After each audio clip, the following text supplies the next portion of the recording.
ဗုဒ္ဓဘာသာဖြစ်တဲ့ဘဝ24ဘဝပဲဖြစ်တယ်ဘုရားလောင်း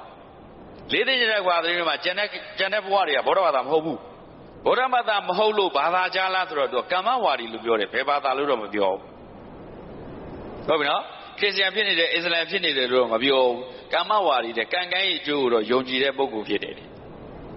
ကောင်းတာကိုလုပ်ရင်ကောင်းတဲ့အကျိုးရမယ်ဆိုတာတော့သူဒီအသည့်ဒီအတွေ့ကိုတလိမ့်တန်ဖြစ်ရင်တော့သူအဲ့ဒီတွေ့ရှိတယ်တို့တော့ဗုဒ္ဓဘာသာသိသိထင်ခွင့်ရတော့24ဘုရားပဲယသိပင်စာနဝဘိက္ခုလူပြင်ငါနှစ်နဂါးကြီးတရားယက္ခတရားယသာသစ္စီတာသင်္ချာရည်တွက်ပြားတဲ့သူမိတာဘုရားဒီဝိသန္တရာဘုရားဒီလေးသိတဲ့ကဘာသိကြယသိအနေနဲ့5ဘုရားယဟန်အနေနဲ့9ဘုရားလူအနေနဲ့5ဘုရားနဂါးအနေနဲ့2ဘုရားတရားမင်း1ဘုရားဘလူ1ဘုရားကေသယသာရှင်နေမင်း1ဘုရားသုစုပေါင်း24ဘုရားပဲဘုရားသာနာနဲ့ကြုံပြီးဗုဒ္ဓဘာသာလို့ဖြစ်ခဲ့တာ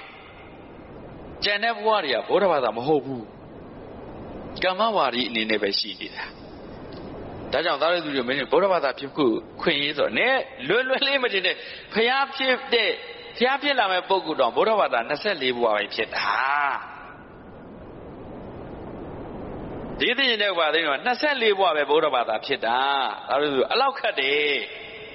ဘာသာကြားဖြစ်ဖို့ကဘာမှမခတ်ဘူးဘာသာမဲ့ဖြစ်ဖို့တော့လည်းဘာမှမခတ်ဘဝတိုင်းအမင်းဘာသာမဲ့ရင်မဲ့မမဲ့ရင်ဘာသာချ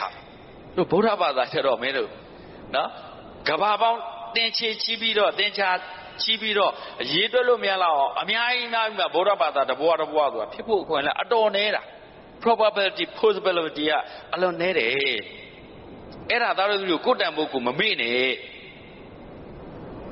အခုနေ့ချိန်ဘုံဘုံတော့ဖြစ်လန်းဖြစ်နိုင်ဘူးတော့ဖြစ်မဲ့ဆိုရင်လည်းငါမလဲဘူးဒီကိတ်နဲ့ယာတို့လဲမလားဆိုမလဲနိုင်ဝရဘဖက်တို့နဲ့လဲမလားဆိုမလဲနိုင်ရပ်ပြီးစောတို့နဲ့လဲမလားဆိုမလဲနိုင်သူတို့ရဲ့အုံနောက်နဲ့လဲမလားဆိုငါမလဲဘူးသူတို့အုံနောက်ကစီးပွားပဲရှာနိုင်တာတရားရှာနိုင်တဲ့အုံနောက်မရှိငါသူတို့ထက်သားတယ်ငါဒီလိုပဲခံယူထားတကယ်ပဲအဲ့တိုင်းခံယူထားတယ်ကိုထင်ကြီးတယ်မို့ဘုံဘုံတို့ရဲ့အုံနောက်အတွေးခေါ်ကနော်ရပ်ပြီးစောတို့ရဲ့သားတယ်အီလိုမတ်တို့ရဲ့သားတယ်သူတို့ကသိပ္ပံပညာနဲ့ဇီဝရေးပညာဘက်မှာပဲရှိသူတို့ဘာသာတရားနဲ့ပတ်သက်တဲ့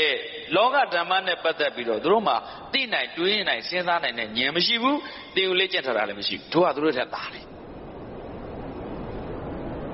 ကြောင့်သားတို့သမီးတို့လွယ်လွယ်လေးမထင်ပါနဲ့လို့ဒါကိုပြောကြတာနော်ကိုယ်တန်ဖို့ကိုသိဖို့လိုလားမလိုဘူးလားပေါ့သေးသေးမလို့နဲ့ဗုဒ္ဓဘာသာဖြစ်တာဘာမှကုန်ငယ်စရာမရှိဘူးအားလုံးထက်ကုန်ယူစရာပဲရှိတို့ကိုကိုတဲ့ဘုရားနဲတော့ဘာဝကြီးတဲ့ပုဂ္ဂိုလ်မဟုတ်ဘူးဘယ်သူမှနှိုင်းမရလောက်အောင်ကြီးတဲ့ပုဂ္ဂိုလ်အလောင်းတော်ဘဝနဲ့ကြီးလိုက်သူစဉ်းစားတဲ့အတွေးတွေဒီနေ့မင်းအတွေးခေါ်ပညာရှင်တွေဘာဟုတ်မလဲဘုရားလောင်းတွေးတဲ့အတွေးတွေကကျွဲလဲစိဘယ်သူနဲ့မှမသူနဲ့လောကနဲ့စန့်ကျင်ပဲမြင်တဲ့အပြင်တွေသူမြင်နိုင်တယ်ဒါကြောင့်လောကလွန်မြောက်ကြောင်းတရားတွေရှားသွေးတာပေါ့ကမ္ဘာမှာရှိတဲ့ပညာရှင်တွေအားလုံးဟာလောကတည်းပဲတွေးနိုင်တယ်လောကကိုလွန်မြောက်အောင်တွေးနိုင်တဲ့အတွေးမရှိဘူးလောကဝိမု ക്തി ဆိုတဲ့အတွေးမရှိဘူးတရင်ကဝိမု ക്തി ခဏလေးပဲချမ်းသာသွားတဲ့အတွေးမျိုးပဲတွေးနိုင်တယ်အဲ့ဒီအတွေးတွေပဲအင်္ဂလိပ်လိုနာမည်မျိုးတက်ပြီးပြောနေကြတယ်သို့တော့ဘုရားအလောင်းတော်ရဲ့အတွေးကလောကကနေလွန်မြောက်အောင်တွေးနိုင်တဲ့အတွေးမျိုးဘာသာမျိုးကိုရှာဖွေနိုင်တယ်အဲ့တော့ဒီပါဝါကြီးတယ်အဲ့လိုသူတို့ဒုကိုးကြတဲ့ဘုရားဂုံငယ်လားဟိအဲ့တော့ဗုဒ္ဓဘာသာဖြစ်ခွင့်ရတာဂုံငယ်လားအဲ့ဒါမမေ့ပါနဲ့နော်